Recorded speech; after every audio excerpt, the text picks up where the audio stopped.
Assalamualaikum warahmatullahi wabarakatuh. Perkenalkan, nama saya Fathah Khaira Anajid Al-Fauzi, NIM 2019 1011 0311 191, dan teman saya Vidi Ade Permana, NIM 2019 1011 0311 190. Video ini dibuat untuk memenuhi tugas UTS Hukum Pidana 2 kelas F yang diampu oleh Bapak Yaris Adial Fajrin SHMH. Dalam video ini, saya akan menjelaskan tentang kejahatan terhadap nyawa, dan teman saya Vidi Ade Permana akan menjelaskan tentang kejahatan terhadap tubuh. Masuki materi inti, saya akan menjelaskan tentang kejahatan terhadap nyawa.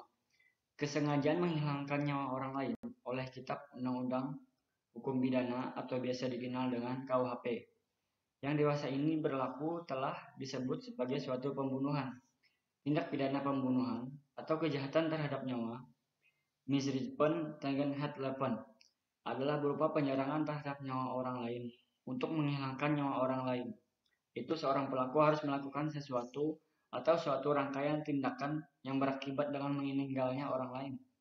Kejahatan terhadap nyawa dalam KUHP dapat dibedakan atau dikelompokkan atas dua dasar, yaitu yang pertama atas dasar kesalahan dan yang kedua adalah atas dasar objek atau nyawa itu. Atas dasar kesalahan ada dua kelompok yang kejahatan terhadap nyawa, ialah kejahatan terhadap nyawa yang dilakukan dengan sengaja atau dalam dolus, kejahatan terhadap nyawa yang dilakukan karena kelalaian atau lupa. Sedangkan dasar objeknya, kepentingan hukum yang dilindungi, maka kejahatan terhadap nyawa dengan sengaja dibedakan dalam tiga macam. Yang pertama, kejahatan terhadap nyawa pada umumnya, dimuat dalam pasal 338, 339, 340, 344, dan 345. Yang kedua, kejahatan terhadap nyawa bayi pada saat atau tidak lama setelah dilahirkan, dimuat dalam pasal 341, 342, dan 343. Sedangkan yang terakhir, kejahatan terhadap nyawa bayi yang masih dalam kandungan atau dalam janin, dimuat dalam pasal 346, 377, 348, dan 349. Dilihat dari segi kesengajaan atau dolus, maka tindak pidana terhadap nyawa itu terdiri atas dilakukan dengan sengaja disertai kejahatan berat, dilakukan dengan direncanakan lebih dahulu, atas keinginan yang jelas dari yang dibunuh, menganjurkan, atau membantu orang untuk bunuh diri. Jenis-jenis tindak pidana pembunuhan yang pertama adalah kejahatan terhadap nyawa yang dilakukan dengan sengaja. Apabila kita melihat dalam KUHP, segera dapat diketahui bahwa pembentuk undang-undang telah bermaksud mengatur ketentuan pidana tentang kejahatan yang ditujukan terhadap nyawa orang lain, terdapat dalam buku kedua bab ke-19 KUHP yang terdiri dari 13 pasal, yakni dari pasal 338 sampai dengan pasal 350. Kejahatan terhadap nyawa yang dilakukan dengan sengaja disebut atau diberi kualifikasi sebagai pembunuhan yang terdiri dari pembunuhan biasa dalam bentuk pokok. Kejahatan terhadap nyawa yang dilakukan dengan sengaja dalam bentuk pokok dimuat dalam pasal 338 KUHP. Yang rumusannya adalah barang siapa dengan sengaja menghilangkan nyawa orang lain dipidana karena pembunuhan dengan pidana penjara paling lama 15 tahun. Unsur-unsurnya adalah sebagai berikut. Yang pertama, unsur objektif, perbuatan menghilangkan nyawa. Yang kedua, objeknya adalah nyawa orang lain. Dan unsur subjektifnya dengan sengaja. Unsur sengaja meliputi tindakan dan objeknya. Artinya si pembuat atau pelaku mengetahui atau mengkehendaki adanya orang mati dari perbuatannya tersebut. Hilangnya jiwa seseorang harus diketahui dan harus menjadi tujuan. Sehingga karenanya perbuatan yang dilakukan tersebut dengan suatu maksud untuk tujuan, yakni adanya niat untuk menghilangkan nyawa orang lain. Jika timbulnya akibat hilangnya jiwa orang lain tanpa dengan sengaja atau bukan menjadi tujuan atau bukan bermaksud untuk tidak diniatkan, tidaklah dapat dikatakan sebagai pembunuhan atau doslek. In kasu tidak dapat dikenakan ketentuan pidana pembunuhan tersebut, tetapi mungkin dapat dikenakan tindak pidana lain yang mengakibatkan orang mati tetapi tidak dengan unsur sengaja. Dalam perbuatan menghilangkan nyawa orang lain, terdapat 3 syarat yang harus dipenuhi, yaitu yang pertama, adanya wujud perbuatan, adanya suatu kematian orang lain, adanya hubungan sebab dan akibat kausal verbal antara perbuatan dan akibat kematian orang lain. Unsur-unsur sengaja atau dolus merupakan suatu yang dikehendaki, willens atau diketahui atau weapons.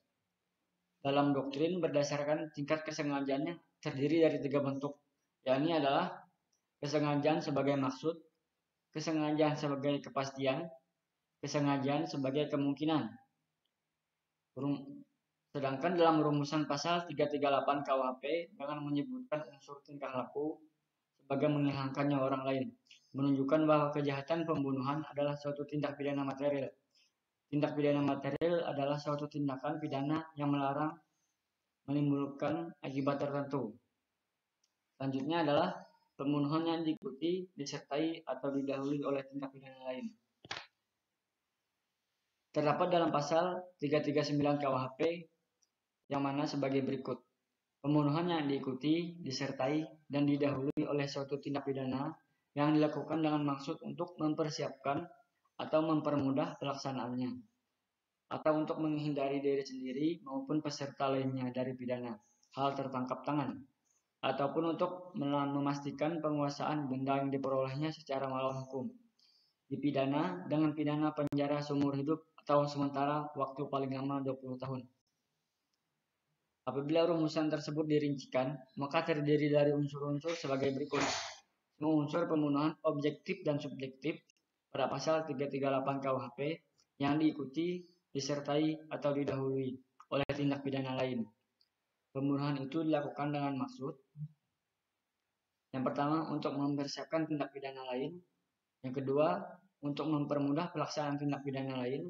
Yang ketiga, dalam hal tertangkap tangan ditujukan untuk menghindari diri sendiri maupun peserta lainnya dari pidana, untuk memastikan penguasaan benda yang diperolehnya secara melawan hukum. Kejahatan dalam pasal 339 KUHP, kejahatan pokoknya adalah pembunuhan, satu bentuk khusus pembunuhan yang diperberat. Dalam pembunuhan yang diperberat jika terjadi 2 macam tindak pidana sekaligus, ialah yang satu pembunuhan biasa dalam bentuk pokok 338 dan yang lain adalah tindak pidana lain atau selain pembunuhan. Terus yang selanjutnya adalah pembunuhan berencana atau murder. Pembunuhan dengan rencana terlebih dahulu atau disingkat dengan pembunuhan berencana adalah pembunuhan yang paling berat ancaman pidananya dari seluruh bentuk kejahatan terhadap nyawa manusia. Diatur dalam pasal 340 yang rumusannya adalah sebagai berikut. Barang siapa dengan sengaja dan dengan rencana terlebih dahulu menghilangkan nyawa orang lain, dipidana karena pembunuhan dengan berencana dengan pidana mati atau pidana seumur hidup, atau selama waktu tertentu paling lama 20 tahun. Unsur-unsur atau rumusan tersebut di atas terdiri dari unsur-unsur. Yang pertama ada unsur objektif, perbuatan menghilangkan nyawa. Objeknya adalah yaitu menghilangkan nyawa orang lain. Unsur subjektifnya dengan sengaja dan dengan rencana terlebih dahulu.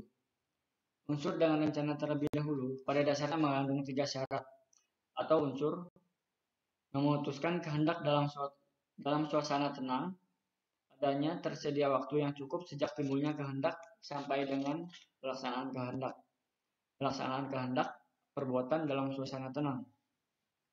Dan yang selanjutnya adalah pembunuhan oleh ibu terhadap bayinya pada saat atau tidak lama setelah melahirkan.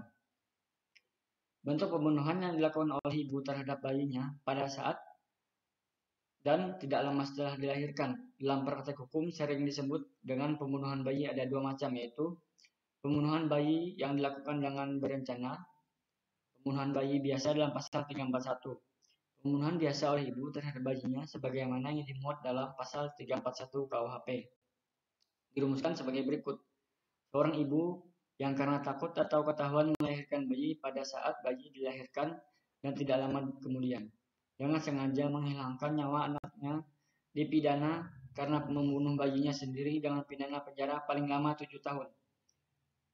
Apabila rumusan itu dirincikan, maka terdiri dari unsur-unsur Yang pertama ada unsur objektif, terdiri dari petindaknya adalah seorang ibu, perbuatannya menghilangkan nyawa. Objeknya adalah nyawa bayinya, waktunya pada saat bayi dilahirkan dan tidak lama setelah bayi dilahirkan. Motifnya karena takut diketahui melahirkan. Unsur subjektifnya adalah dengan sengaja. Unsur kesengajaan dalam pembunuhan bayi harus ditujukan pada seluruh unsur yang ada di belakangnya, bahwa dengan demikian maka kehendak dan apa yang diketahui si ibu harus ditujukan, yakni untuk mewujudkan perbuatan menghilangkan nyawa atau nyawa bayinya tersendiri. Waktunya adalah ketika bayi sedang dilahirkan dan tidak lama setelah bayi dilahirkan. Selanjutnya adalah pembunuhan bayi yang dilakukan dengan rencana terlebih dahulu.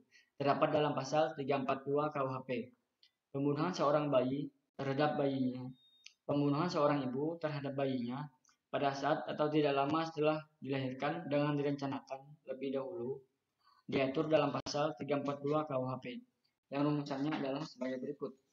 Seorang ibu yang untuk melaksanakan keputusan kehendak yang telah diambilnya karena takut akan ketahuan bahwa ia akan melahirkan bayi. Pada saat bayi dilahirkan atau tidak lama kemudian dengan sengaja menghilangkan nyawa bayinya. Itu dipidana karena pembunuhan bayinya sendiri dengan rencana diancam dengan pidana penjara paling lama 9 tahun. Pembunuhan bayi berencana tersebut mempunyai unsur-unsur yang sebagai berikut. Petindaknya adalah seorang ibu, adanya putusan kehendak yang telah diambil sebelumnya. Perbuatannya menghilangkan nyawa, objeknya adalah nyawa bayi tersebut. Waktunya pada saat bayi dilahirkan dan tidak lama setelah bayi dilahirkan karena takut akan diketahui melahirkan bayi dengan sengaja. Pembunuhan atas permintaan korban. Pembunuhan atas permintaan korban diatur dalam pasal 334 KUHP yang perumusannya adalah sebagai berikut. Barang siapa menghilangkan nyawa orang lain atas permintaan orang itu sendiri yang jelas dinyatakan dengan sesungguh hati dipidana dengan pidana penjara paling lama 12 tahun. Kejahatan yang dirumuskan di atas terdiri dari unsur-unsur sebagai berikut. Pertama, perbuatannya adalah menghilangkan nyawa. Objeknya adalah nyawa orang lain atas permintaan orang itu sendiri yang jelas dinyatakan dengan sungguh-sungguh. Perbedaan yang nyata antara pembunuhan pasal 344 KUHP dengan pembunuhan pasal 338 KUHP ialah terletak pada pembunuhan 344 terdapat unsur atas permintaan korban yang jelas dinyatakan dengan sungguh-sungguh dan tidak dicantumkan unsur kesengajaan sebagaimana dalam rumusan pasal 338. Selanjutnya, pembunuhan dan pertolongan pada bunuh diri.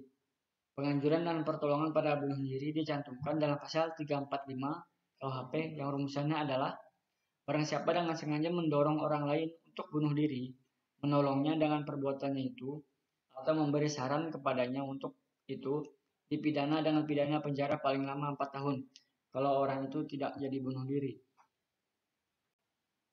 Unsur-unsurnya terdiri dari, yang pertama adalah unsur objektif, terdiri dari perbuatan mendorong, menolong, dan memberikan saran pada orang untuk bunuh diri, orang yang tersebut jadi bunuh diri. Unsur subjektifnya adalah dengan sengaja, berdasarkan pada unsur perbuatan. Kejahatan pasal 345 KUHP ini ada 3 bentuk. Yang pertama, melarang orang yang dengan sengaja melakukan perbuatan mendorong orang lain untuk bunuh diri. Bentuk kedua, melarang orang yang dengan sengaja melakukan perbuatan menolong orang lain dalam melakukan bunuh diri. Bentuk ketiga adalah melarang orang yang dengan sengaja melakukan perbuatan memberikan sarana pada orang yang diketahui akan bunuh diri.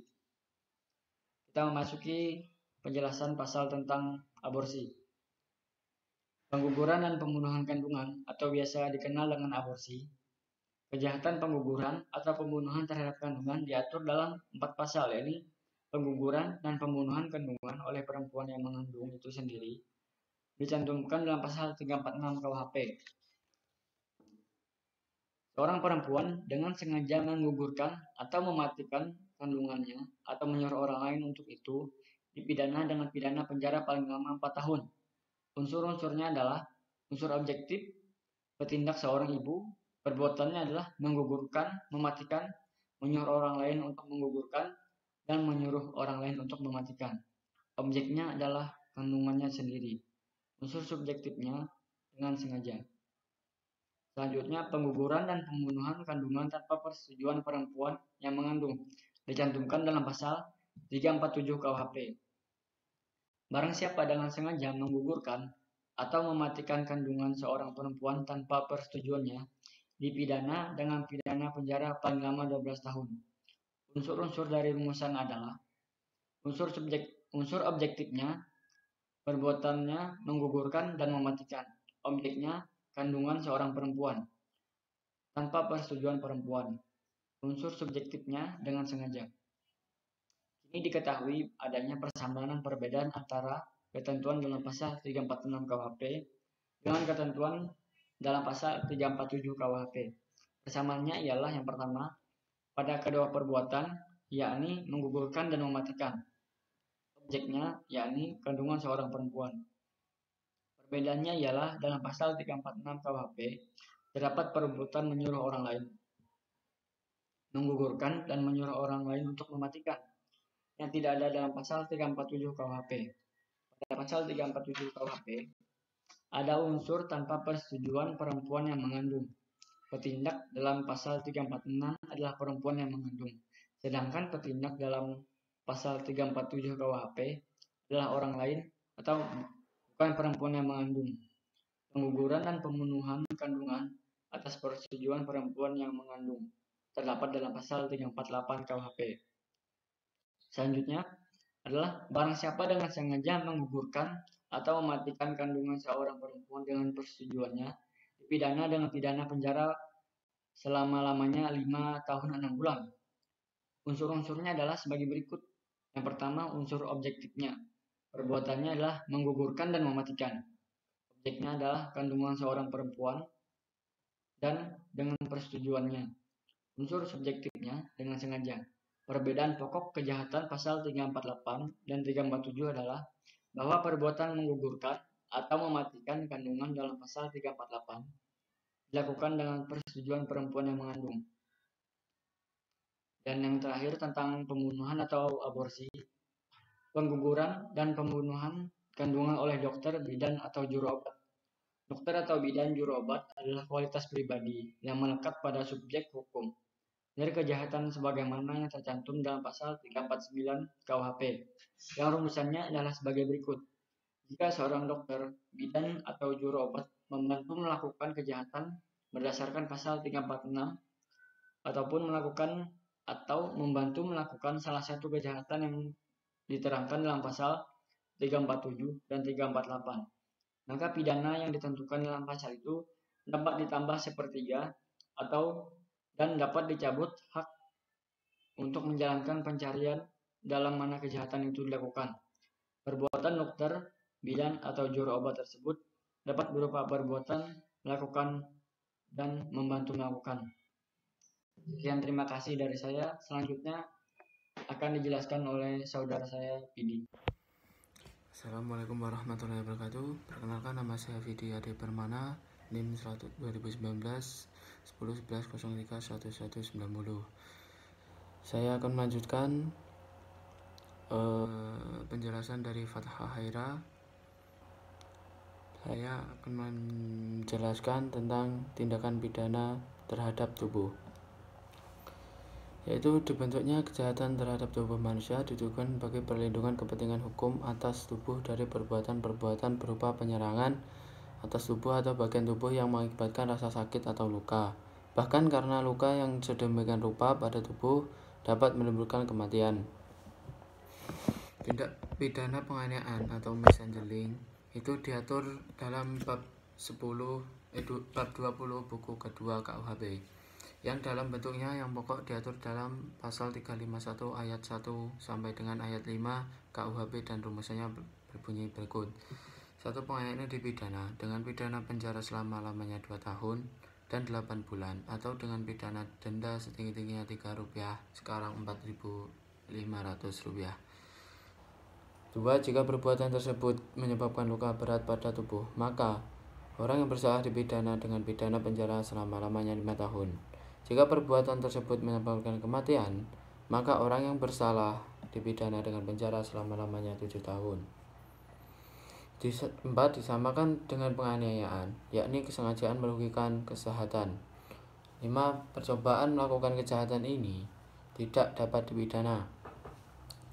Lalu penganiayaan itu sendiri adalah kesengajaan menimbulkan rasa sakit atau menimbulkan luka pada tubuh orang lain.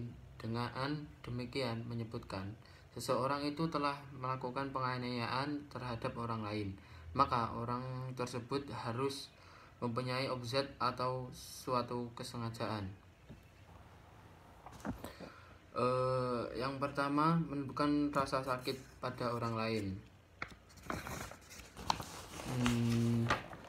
2. Menimbulkan luka pada tubuh orang lain. Atau yang ketiga, merugikan kesehatan orang lain. Dengan kata lain, orang itu harus mempunyai objek yang ditujukan pada perbuatan untuk menimbulkan rasa sakit pada orang lain, atau untuk menimbulkan luka pada tubuh orang lain, ataupun untuk merugikan kesehatan orang lain. Sedangkan menurut Satoshit Kartanegara, penganiayaan diartikan sebagai perbuatan yang dilakukan dengan sengaja untuk menimbulkan rasa sakit atau luka pada tubuh orang lain. Bentuk-bentuk penganiayaan itu ada 6. Yang pertama, penganiayaan biasa, pasal 351 KUHP. Pemberian kualifikasi sebagai penganiayaan biasa yang dapat disebut juga dengan penganiayaan bentuk pokok terhadap ketentuan pasal 351 KUHP sungguh tepat, setidak-tidaknya untuk membedakannya dengan bentuk-bentuk penganiayaan lainnya. Pasal 351 merumuskan 1. Penganiayaan dipidana dengan pidana penjara selama 2 tahun dan 8 bulan atau dengan pidana denda tinggi-tingginya Rp3, sekarang 4.500. Yang kedua, jika perbuatan tersebut menyebabkan luka berat pada tubuh, maka orang yang bersalah dipidana dengan pidana penjara selama-lamanya 5 tahun. Yang ketiga, jika perbuatan tersebut menyebabkan kematian, maka orang yang bersalah dipidana dengan penjara selama-lamanya 7 tahun. Yang keempat, disamakan dengan penganiayaan, yakni kesengajaan merugikan kesehatan. Yang kelima, percobaan melakukan kejahatan ini tidak dapat dipidana. Dalam doktrin atau ilmu hukum pidana, berdasarkan sejarah pembentukan dari pasal 351 di atas, penganiayaan diartikan sebagai perbuatan yang dilakukan dengan sengaja untuk menimbulkan rasa sakit atau luka pada tubuh orang lain. Menurut doktrin, penganiayaan mempunyai unsur-unsur, yaitu adanya rasa sakit, adanya perbuatan, adanya akibat perbuatan, yakni rasa sakit pada tubuh dan luka pada tubuh.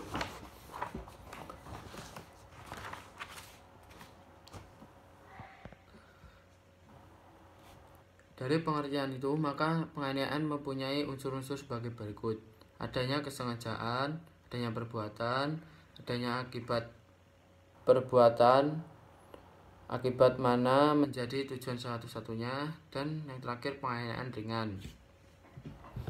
Lalu yang kedua yaitu kejahatan yang diberi kualifikasi sebagai penganiayaan ringan oleh undang-undang ialah penganiayaan yang dimuat dalam pasal 352 KUHP yang rumusannya sebagai berikut.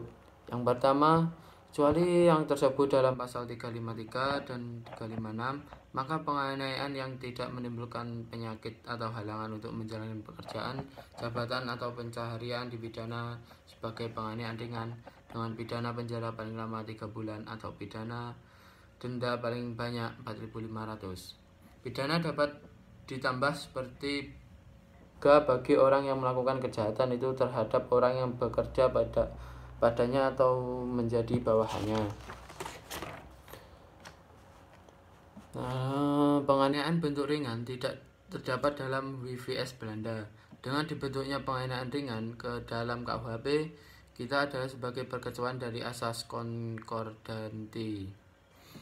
Batasan penganiayaan ringan adalah penganiayaan yang pertama bukan berupa penganiayaan berencana pasal 353 KUHP.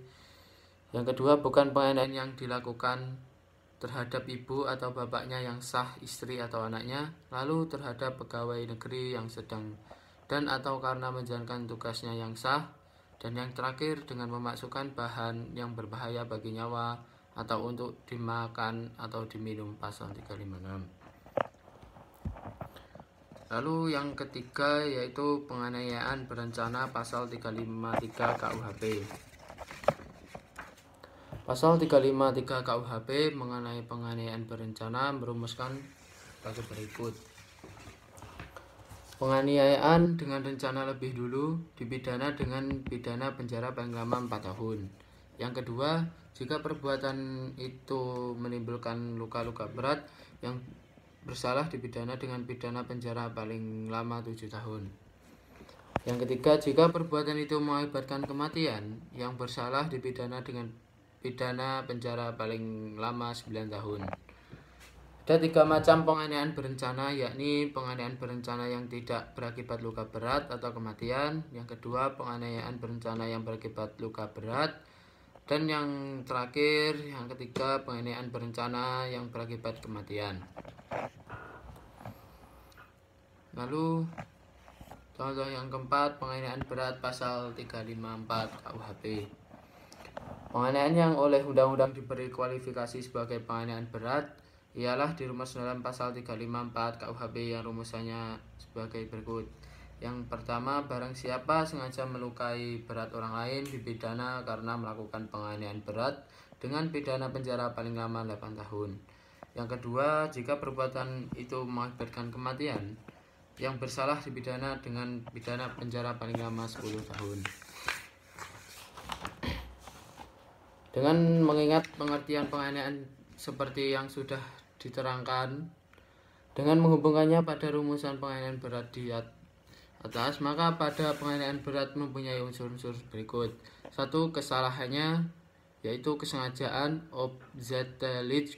Yang kedua, perbuatan melukai berat. Yang ketiga, objeknya tubuh orang lain. Yang keempat, akibat atau luka berat. Penganiayaannya berat hanya ada 2 bentuk, yakni penganiayaan berat biasa ayat 1 dan 2 penganiayaan berat yang menimbulkan kematian ayat 2. Lalu penganiayaan yang kelima yaitu penganiayaan berat berencana, pasal 355 KUHP. Penganiayaan berat berencana dimuat dalam pasal 355 KUHP yang rumusannya adalah sebagai berikut. Yang pertama, penganiayaan berat yang dilakukan dengan rencana terlebih dahulu dipidana dengan pidana penjara paling lama 12 tahun. Jika perbuatan itu menimbulkan kematian, yang bersalah dipidana dengan pidana penjara paling lama 15 tahun. Dipandang dari sudut ini, untuk terjadinya penganiayaan berat berencana ini, maka kejahatan ini adalah berupa bentuk gabungan antara penganiayaan berat pasal 354 ayat 1 KUHP dengan penganiayaan berencana pasal 353 ayat 1 KUHP. Dengan kata lain, suatu penganiayaan berat yang terjadi dalam penganiayaan berencana, kedua bentuk penganiayaan ini harus terjadi secara bersama, maka harus terpenuhi baik unsur penganiayaan berat maupun unsur penganiayaan berencana. Artinya, suatu penganiayaan berat berencana dapat terjadi apabila kesengajaan petindak tidak saja ditujukan pada perbuatannya, misalnya memukul dengan sepotong besi, dan pada luka berat tubuh orang lain sebagaimana pada penganiayaan berat, melainkan juga pada direncanakan lebih dulu sama sebagaimana pada penganiayaan berencana. Yang keenam, penganiayaan dengan cara dan terhadap orang-orang yang berkualitas tertentu yang memberatkan, pasal 356 KUHP. Pidana yang ditentukan dalam pasal 351, 353, 354, dan 355 KUHP dapat ditambah dengan sepertiga. Yang pertama, bagi yang melakukan kejahatan itu terhadap ibunya, bapaknya yang sah, istrinya atau anaknya. Yang kedua, jika kejahatan itu dilakukan terhadap seorang pejabat ketika atau karena menjalankan tugas yang sah. Yang ketiga, jika kejahatan itu dilakukan dengan memberi bahan yang berbahaya bagi nyawa atau kesehatan untuk dimakan atau diminum.